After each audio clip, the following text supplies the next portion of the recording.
Ciao and welcome. Today's recipe starts outside in the rain. I will be picking a few herbs and then we'll be moving indoors. I'm gonna be picking some parsley first, some rosemary from our beautiful plant. He's a beast. This is sage. It's a plant which we bought and we used to keep in a pot indoors. And Julie. He makes me laugh with this wee. Julie, I did say Julie moved it outside. I think if I bought the sage and I kept it indoors. Some sage. And I popped her in the garden and she's gone a bit mad. Look at her.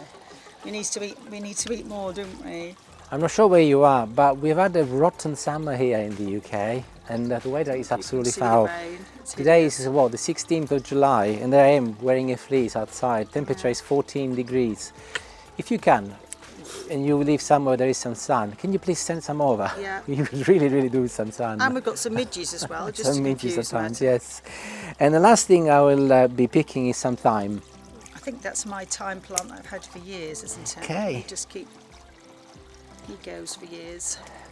Anyway, enough whinging about the weather. Let's go. Oh. Let's go and do some cooking before I break my neck.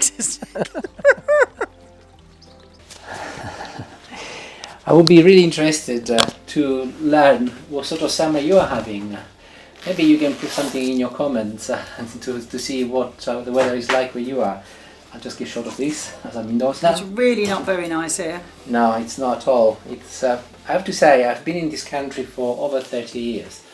And most probably I can count in one hand the amount of very bad summers, and this is one of those. But anyway. Enough whinging, as I said before. It's supposed to be better tomorrow. It's supposed to be better, yeah. We live by the day. We do. It's like a daily thing. We look at the weather. What's it going to be like? Okay, I'm ready. I'll be doing something with aubergines today, but before I launch into the aubergines, I'll make a little pesto. So the reason why I picked up some herbs from the garden. Here they are, just picked, and I've washed them, and I'll quickly dry them. And I'll start with some rosemary first. Maybe one sprig of rosemary is enough for now.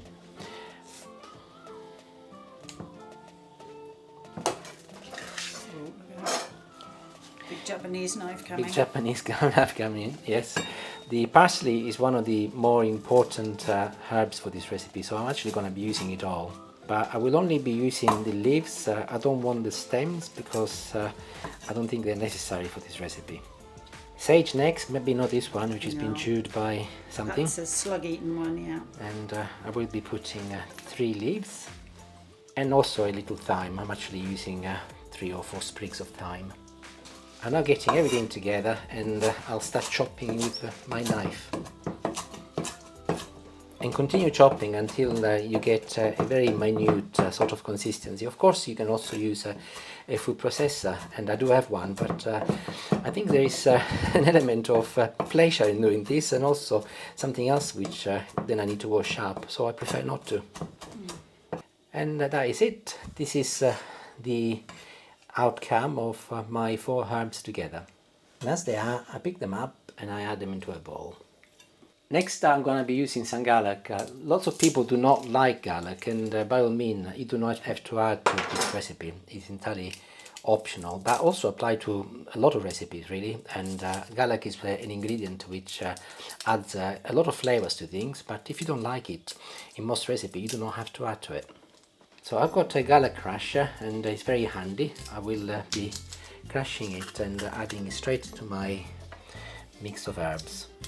And as I often say, if you do not have a garlic crusher, just bash it with your knife or cut it into little pieces, just as good. This is Parmesan cheese, which is a great addition to my pesto. I will be grating something in the region of approximately 20 grams. And of course, some olive oil. Going with a spoon to establish the level of humidity and consistency first, before I'll be adding some breadcrumbs. This is to establish really how much I need. I've actually just added a couple of tablespoons of dry breadcrumbs. Let's have a look. I might have to add a little bit more oil because I can see that maybe it's a little bit drier than what I would like it to be. So just a little bit more, not a lot really there. But before I go any further, I'll add a little pepper. Again, quantities to taste. and a pinch of salt. And let's have a look now. Yeah, looking pretty good. You're looking for a damp mixture, and that's pretty much what I'm actually looking for. Let's move to the star of the show, the aubergines. So I've got a couple of aubergines with me. I will be removing the head first, including any fluffy bit left behind.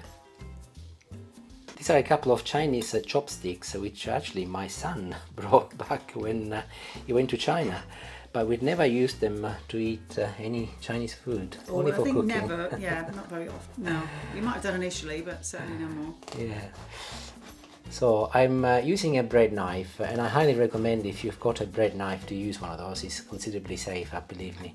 And get hold of the chopsticks with your fingers, look like I'm doing now, both sides, so that they do not move. Obviously stay away from the knife, and approximately 1 centimeter in between each slice. Just go through until you reach the chopping stick. And that is aubergine number 1 done. Looks something like a bit of a caterpillar or a spring, one of those springs that you put down the stairs. And now moving into the second aubergine, but I want to do something different with this one. And today I will be doing both a vegetarian version, by the way, and a meat eater's version. So just like with the previous aubergine, I've removed the head, and I'm now using a potato peeler, and I'm going and peel the aubergine the best I can. They're not the easiest thing to peel, actually, aubergine, but if you persevere, you'll be successful. And of course, you can also use a knife. You don't have to use a potato peeler. I guess you don't need to take it all off, do you? No, just it doesn't matter if you got a few bits left, like this one is perfectly okay. Magic chopsticks again. Magic chopsticks again, and like I did with the other aubergine, I'm going through and doing exactly the same job, but this time without the skin on. And I got so carried away that I didn't use my bread knife, but it worked. Oh yeah. And here they both are, one peeled and one with the skin. So far I'm liking the one with the skin almost, but that's just personal choices. I'll deal with the aubergine with the skin on the outside first. I've placed some olive oil in a little bowl, and using a brush I'm now making sure that the inside of the aubergine is covered with some olive oil.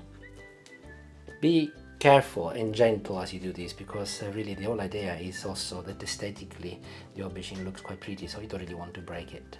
The second aubergine, you can be a little bit more primitive. I'm going to be putting a little oil in my hand,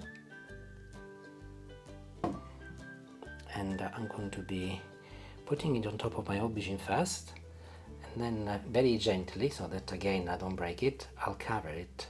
And using my fingers, I will go also on the inside to ensure that the inside of the aubergine is also got some oil.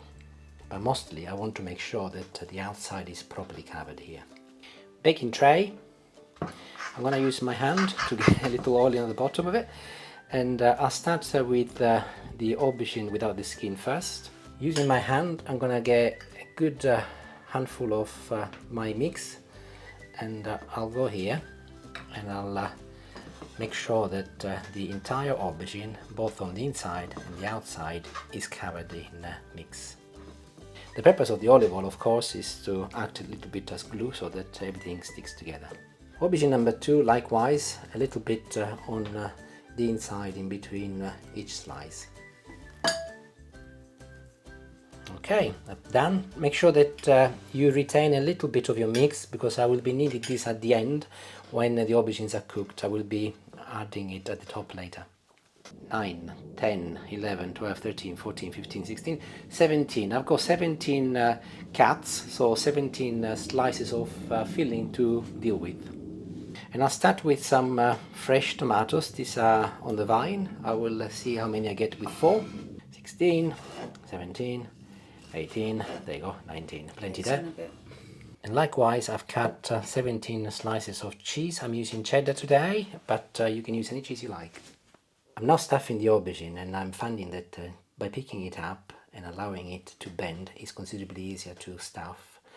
So make sure that you're careful not to break it, of course. And while I'm here, I will also do the cheese. This is the vegetarian version, so that will be the extent of the filling. I'm going back on myself. Likewise, I'm doing exactly the same with the second aubergine. And as I'm going in with the cheese, at the same time I'm also adding some ham, but I must make sure that I don't put too much in as I'm struggling for space. However, as it cooks, you will see that it will shrink, so not too much of a problem. This is a very easy and quick dish to prepare. It won't take you long at all. However, do take your time to ensure that you don't rush it, otherwise you will break it.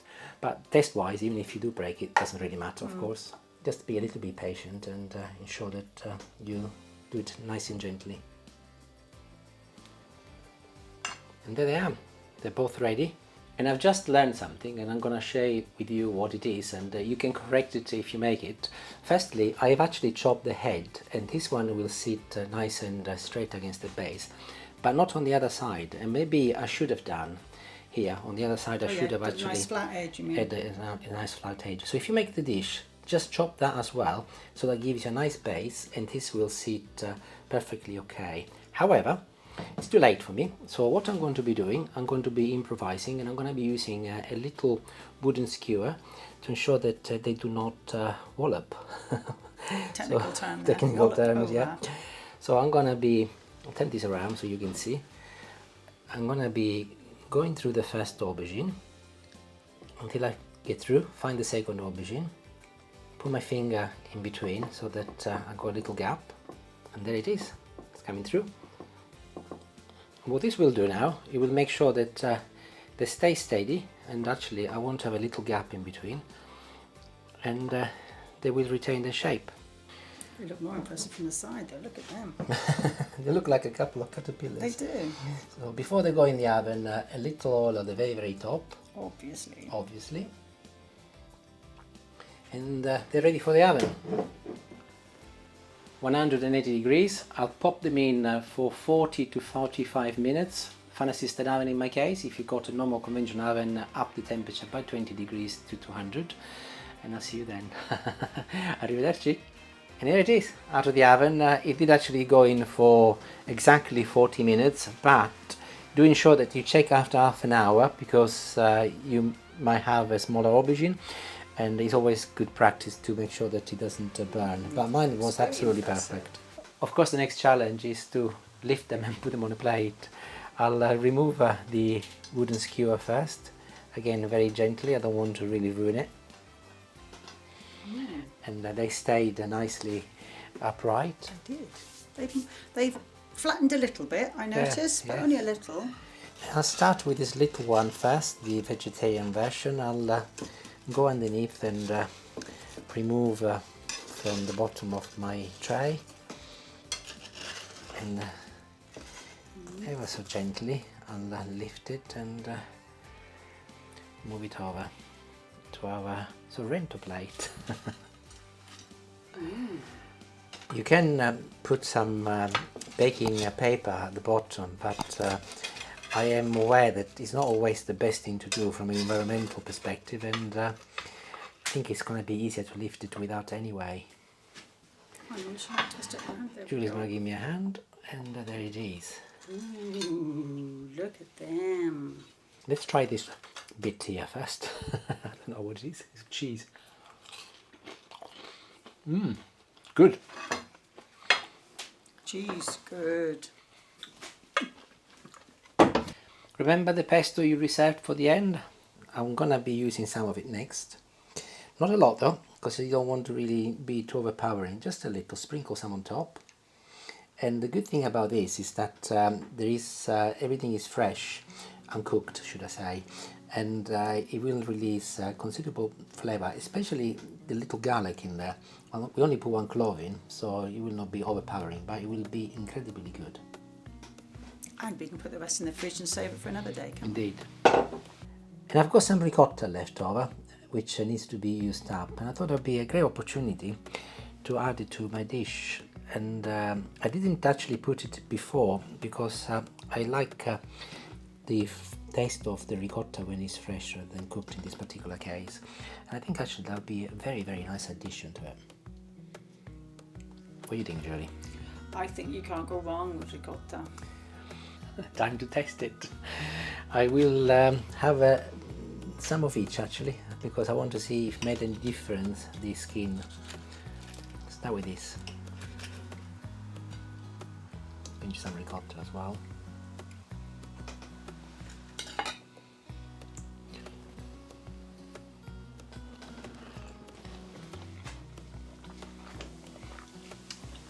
Oh, it's good. It's really, really good.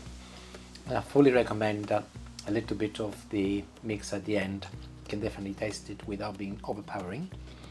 I'm now going for the one without the skin. And the vegetarian option. Of course, thank you.